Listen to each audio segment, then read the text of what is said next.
Hey guys, it's Renomster, and today I'm just hanging out with my little roommate. He's selling me some coal, I guess. He's the bad Santa Claus. But yeah, just in the house today. Not too bad. If we walk outside, it's a beautiful day. Got a little village going on, some sea lantern lights. Yeah. The sun's going down, that's not a big deal.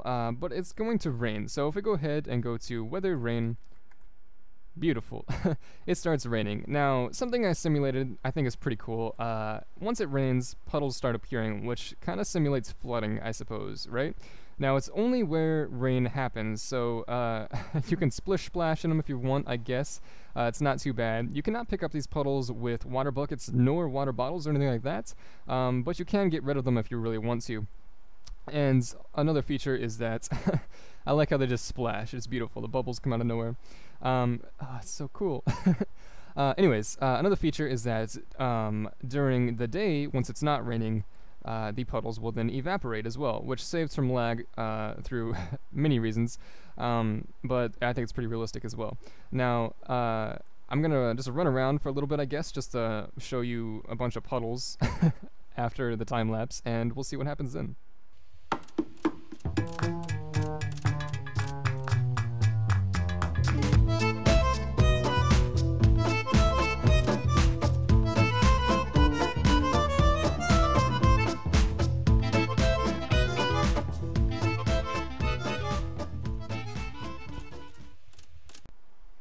What are you doing? Alright. Oh, hello, phone call. How are we today? You wanna talk? I'll talk to you. I'll be right back. Boop. I'm back. Alright. Had a short phone call, but I'm here. So, yeah, I like the puddles. I like them. Something I do want to mention, though, also, if we can stop. Like, he just keeps opening and closing the door. You're a terrible roommate. Anyways, something I want to mention is that the inside of structures do not get wet. Oh, finally, you're inside. Good job. The inside of structures do not get wet. Under structures at all does not get wet. There's also a cave over here I can show you a little bit of. It's going to be a little bit of a walk because I'm in survival for some reason. I think it's right here, yeah. Puddles will appear even in caves as long as they're on the surface, if that makes sense. Like, if they are visible to the surface, they will fall down. But, like, if you can see this, I'm on the puddle, but there's no block above me. The puddle will appear. And so on and so forth. It will happen in multiple areas. Now, if we go down here, the puddles will stop appearing, apparently. Yes? Good. That's good. That's good news. I haven't tested that. But yeah, so no puddles will appear down there. How do we get out of this hole? Game mode 1? Beautiful. I'll cheat a little bit. But yeah, I really like the effects. Now, this does have a few uses, I suppose. First of all, you can slow down mobs by running through these, and they'll get stuck in them, I guess. Other than the fact that you can just splish splash in them, it's pretty awesome. You can also slow down yourself or other players, I guess. Well, you don't really do it, but I don't know. Like, if you're running through and you get stuck, that may give them a chance to catch up to you. And puddles will eventually connect and start forming bigger puddles like this, so that's pretty cool, I think, too. Now, I guess, why you break? Hello, armor stand. Easter egg. Anyways, but yeah, so it works for the most part. It does kind of look a little funky. Sometimes it lands on roofs like this, but it's not too bad. That'll evaporate in the morning, and it'll be all nice again. Boop. So, let's go over the redstone. I kind of wanted to test this real quick because I don't know if it works. Aha! You can land in puddles to save your life. That's beautiful. That's probably the coolest thing I've ever made in my entire life. But yeah, it's getting pretty floody now, so I'm going to go ahead and go to weather clear. And then go ahead and time set, let's go 6,000, so it's midday. And hopefully we'll see some puddles begin evaporating. Yes? Anyway? Puddle. Haha, that one disappeared. It works. Is it still going? Yeah, okay. So it slowly evaporates, and it works on a proximity thing. So closest to the redstone is where it will start evaporating first, but it won't all evaporate at once. So it's still pretty cool, I think. It works in a realistic way. But yeah, the puddles will just slowly start evaporating behind this little dude, hopefully. Yep, look at that. Oh, it's beautiful. And they'll evaporate until the sun goes down about right there, or comes up about right there. It only evaporates during midday, so that little arc right there. So if, depending on how long it rains for, puddles may last a few days. It's pretty cool stuff, I think. Okay, so I guess we can just go over the redstone. Yeah. Oh no. I want to explain something first. Also, so there was a post on Reddit that was kind of similar to this, I guess. It was a detail post on the Minecraft Reddit, and for those of you who don't use Reddit, a detail post is basically when someone makes like a shelf or something like a new type of table, I guess, like a decoration type thing, just to spice up the look of your map, whether it be like an adventure map or just a survival map. What he did was suggest that you make little puddles like the ones even shown right here, using the set block command, using a data tag of 7, so it's a very tiny little water block like this. Now, I just want to say I didn't get any inspiration from that. I created this before that post was even made. It just takes a while to upload and edit videos and stuff like that. But I just wanted to get the confusion out of there. But if you want to go try doing it his way, just adding that to your world, I'll link his Reddit post in the description because it's not too bad of an idea either. This is more of a mechanic rather than a detailed look, considering they just kind of disappear. But another thing to mention is that it is relative to the player as well. So if we come over here, obviously there's no puddles, even though it was raining over here. And that's just to conserve lag, just due to the fact that each puddle has an entity summoned at it, just to keep track of it for evaporation purposes. Okay, so I guess let's go over the redstone. Okay, and this is pretty much all it takes to make puddles or flooding, I guess, in vanilla Minecraft. So if we look over here, boop, hello frames. If we look over here, this is what takes care of evaporation. As you can see, there's a little delay and stuff like that, and it just turned off, so that means the sun is pretty much up in the sky to where it wants to be. That's as far as it's gonna go, and then evaporation will stop, and it's pretty much the same for both sides of the sky. So that's evaporation. It's pretty simple stuff. This is a clock, a 5-second clock that takes care of like the entities and stuff like that, the armor stands basically that track the randomization and stuff like that of where puddles go. And this over here tests for the requirements of if a puddle can go there or not, and it also tests if it's raining, for one. Yeah, if it's raining. It tests if it's raining, and it also takes care of making the puddle as well. And this over here is a pointless thing for this contraption. This entire module anyways, doesn't really need this. It's actually better if you do this relative to the player rather than relative to this armor stand in this case. But I basically copy and pasted this module from my last video, which I've updated as well. If you haven't seen my last video, I'd recommend it. It's called Vanilla, I don't know, something. Yeah. It's command blocks that add realism to the game. Vanilla realism anyways. And what I did in it was a system called hypothermia, and in that I tested rain relative to the player, and if the player is actually standing in rain or not, basically for the first time, as of my knowledge, I do believe. Instead of making it relative to the player, I made it relative to an armor stand like this, just so I can get rid of biome specifics, because the way I'm testing for rain is using a fire block, and a fire block goes out in rain in about 5 seconds or less. And if it's not rain, it takes about 7 seconds or more. So that's how I'm testing for rain, basically, using commands and stuff like that as well. But I use this method in my hypothermia just because some biomes, like snow biomes, snow does not put rain out. Yes? I mean, snow does not put fire out like rain does, or at least not as fast anyways.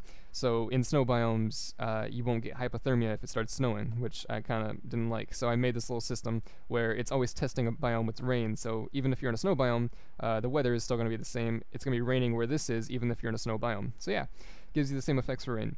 But for this, it's almost better to use relative to the player, considering, or testing relative to the player, considering if I go in a desert right now, it's going to be testing this for rain. And that's a problem, right? I think. I think that's the problem for both cases, actually, even with the hypothermia, because it'll be testing at relative to this guy in the rain, but if I'm in a desert, it'll give me hypothermia, so that's bad. So I'll have to find a way around that kind of thing, but for now, it's working pretty well. Just don't go in deserts. Okay, so let's just go over the whole command block conception of it. So let me go to time set day real quick. Time set day, beautiful. So we have this clock that's running a clock right now. clockception, and basically what this clock is it's a summon item command clock with a specific age, and the age means right now it has about 5-second lifespan, and after 5 seconds it disappears. So that's how I get a 5-second clock, and it's not exactly 5 seconds, just due to the fact I had to compensate for the pressure plate delay. After it dies, the pressure plate still has to go up and release this 2-tick torch as well, so stuff like that. There's a repeater missing right here. I think a puddle just took out some of my redstone. Anyways, I gotta watch out for that. Okay, so not only is this summoning a clock, the way it's doing that is that there is a torch under there. As you can see right here, there's a torch. And there's also... Can I place a block, please? No? There's an armor stand there. Alright, well, I'll just look over here. Basically, there's a kill command for placeholder, which is an armor stands, and then there's also a kill command. Can I not? There's a kill command for puddle land, and a kill command for rain test. And these are all 3 entities that are doing specific things. Come on now, weather clear. Are you kidding me? Oh, are you kidding me more? Come on. Just let me make a video, bro. So many puddles, oh my god. Oh, my redstone is breaking. Stop. Oh my gosh. Okay. Guys, I've done it. I'm going to skip over here now. Oh, hey, look, the puddles are dying. Fantastic. I can have my redstone back. Alright. So yeah, basically there's a bunch of kill commands for armor stands that just resets it every 5 seconds. And it has to be on a 5-second clock. Otherwise, if it's on a clock that's longer than 5 seconds, I guess. Yeah, okay, so it has to be on a 5-second clock because it has to test the fire within a 5-second time span, or else it won't be able to test it. I don't know how to explain that any better. You'll have to mess around with it for a little bit to figure that out. Come on. There's an armor stand in there and it's not dying, so I can't place a torch. Gosh. Okay. So, yeah. So this torch goes off every 5 seconds, yes? Or it turns on every 5 seconds. And it's teleporting fire, which is this little armor stand, in this direction until it gets to the end of the conveyor belt, which then sends it back over here. And the clock is stopped due to the fact that this torch is broken. Still. Alright, fine. I just won't touch it anymore. But what that does is this armor stand is having the fire summoned way above it relative to it, and it's testing the rain every 5 seconds, or testing if it's raining every 5 seconds with a fire block, and then it moves, and it has to move because if I have it in one spot and it's testing, the fire will replace itself every 5 seconds, and it will no longer be able to test for air, which is how I'm testing if it's raining, because if it's air block, that then means that it is raining, and then the rain put that fire out. Yeah. Alright, I'm going to kind of skip over a whole lot of stuff just because a lot of this was mentioned in my last video and I don't want to be too repetitive. Now, it also goes into here, which is kind of new. This is the whole puddle concept, right? It's using the spread players command relative to the player, just to save lag in this case. It's using the spread players command, a 22 block radius around the player, and it's only spreading only spreading puddle location, and puddle location is another armor stand over here. Now, puddle location is invulnerable, invisible, stuff like that, has no gravity, and he's tiny, I guess, I don't know why, but it's an armor stand, per se, and the amount of these you summon by just putting a redstone block next to it or hitting with a button, I don't care, the amount of these you summon will increase the number that spawn every time the 5-second clock goes off. So, every time this goes off, right now, I'm summoning 8 puddles within a 22 block radius of my player. Now sometimes the puddles land on top of each other, which reduces that, but that's no big thing. Alright, let's go to past this. Right here. This right here executes @e name equals fire and then set block barrier.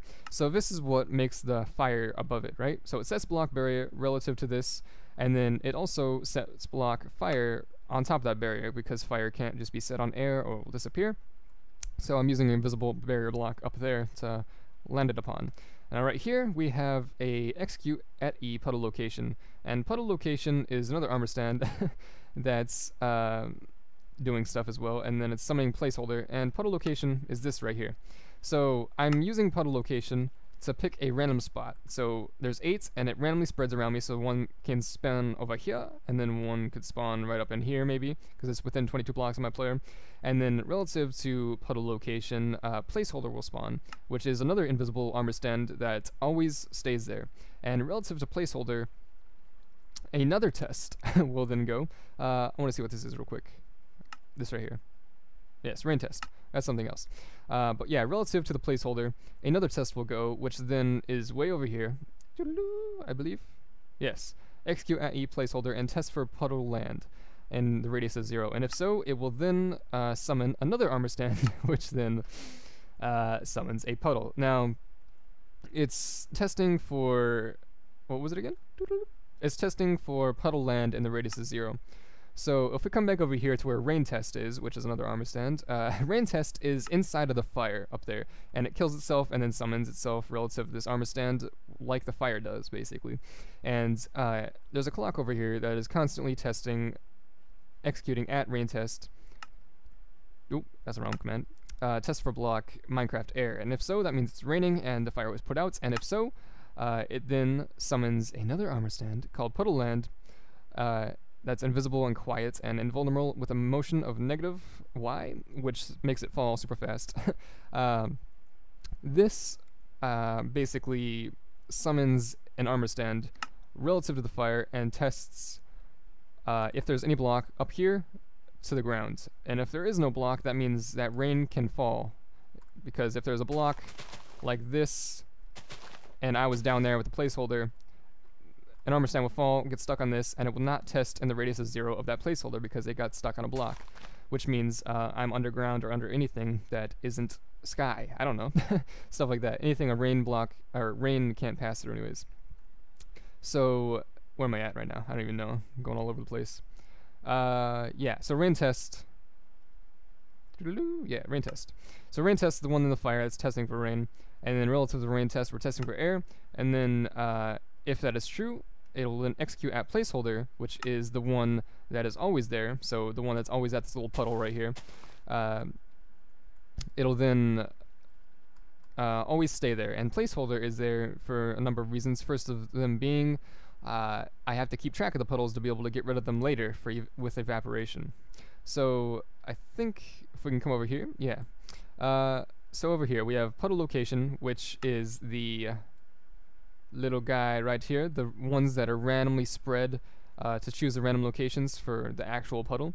Puddle location, it's filling air and getting rid of tall grass, because sometimes the armor stands would land on top of these and the water would spawn up here instead of on the ground because it landed on grass, which is kind of weird because if you put an armor stand on top of grass it falls through, so I don't really get that. So it might not be necessary considering I figured out I had to turn gravity on so the armor stand could fall through the grass because it was hitting this and thinking that was the bottom block. Anyways, so over here we have execute at placeholder and then test for at E name equals puddle land, and the rest is 0, so if that puddle way up there lands on the ground and hits the placeholder, that means there's no block in between, which means I could then spawn puddle. We're finally here. So execute at placeholder and then it summons puddle with no gravity and stuff like that, and invisible and invulnerable, and then relative to puddle, I'm 20 times a second summoning or set blocking a water with a 7 data tag, which summons a little block like this. Oh, that's so cute. Anyways, now there's a redstone block on top of it. I'll get to that once I get to this. So this daylight sensor is beautiful, right? Nice and cute. Anyways, what it's doing is it's testing if it's midday, right? And if it is midday, like it is now, it'll reach all the way to the end and this torch will be off, and then this hopper clock will be on, which constantly executes at puddle c equals 2 and then sets block air. So it's always setting the air at puddle. So right now up here it's set block air. I mean, it's not because it didn't kill him because it's not c equals 1 yet. Anyways, so it's killing puddle c equals 2, and then it's also set blocking air, so it gets rid of the puddle, right? And c equals 2 I use just so it doesn't kill all of them at once, but it also kills them next to each other. So as the sun rises, the puddles will slowly start disappearing until they get to where you were last. So that's how that works. And this little system over here is just a little inversion. Basically, it's set block glass right here, and then set block redstone block right here as well. And redstone block needs to be set here so it can stop this from constantly being set. So if this is constantly being set, the water set block command, it will summon this where I set the air. So I have to stop the water from spawning and doing that, I will then be able to set block air and then kill him, which means I can get rid of the puddle and then kill the entity inside of it, which I won't be able to do backwards, but this lets me do it because I stop this from being on the clock. Basically, I stop the clock from activating it, because if it's always activated, it can't be activated constantly. So that's kind of technical. But yeah, that's the entire system. It's very complicated stuff, but it's very compact as well. Look at this, it's beautiful. I gotta fix the redstone. Can I do it yet? Nope. I'll fix it. But yeah, so it's a pretty simple concept. The redstone behind it is quite complicated, so I don't blame you if you kind of just gave up and went to bed after listening to me there. What are you guys all doing? Pool party. Beautiful. And it's not going to be setting any puddles due to the fact that the redstone is broken right now, because I broke it with more puddles.